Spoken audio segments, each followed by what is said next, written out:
સુરતના અશ્વિની કુમાર વિસ્તારમાં આવેલી ગૌશાળામાં અચાનક એક મોટું ઝાડ ધરાશાયી થવાની ઘટના સામે આવી છે।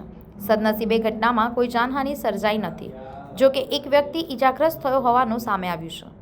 ઈજાગ્રસ્તને તાત્કાલિક સામાજિક કાર્યકર્તા હરીશ ગુજ્જર દ્વારા 108 એમ્બ્યુલન્સ મારફતે સારવાર માટે ખસેડવામાં આવ્યો હતો।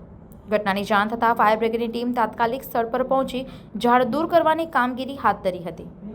અશ્વિની કુમાર રોડ શહેરનો ભરચક માર્ગ માનવામાં આવે છે, જેથી સ્થાનિકોમાં ચિંતા જોવા મળી રહી છે।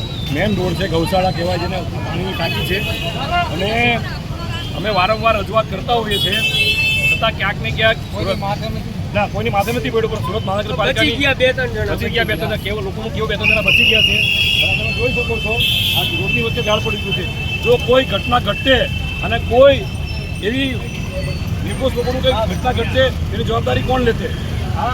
હાલ પૂરતો રસ્તો જામ થઈ ગયો છે, અમે નગરપાલિકાને જાણ કરી દીધી છે। હજી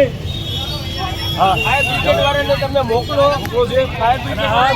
અમે વારંવાર રજૂઆત કરીએ છીએ, પણ સુરત મહાનગરપાલિકા, સ્થાનિક ધારાસભ્ય અને સ્થાનિક કોર્પોરેટરો કોઈ ધ્યાન આપતા નથી। અશ્વિની કુમાર વોર્ડ નંબર 5 અને વરાછા વિધાનસભા લાગ્યા રોડ બોર્ડ કાંઈ નથી। સંવાદદાતા સાથે અભિપ્રાય ન્યૂઝ, વડોદરા।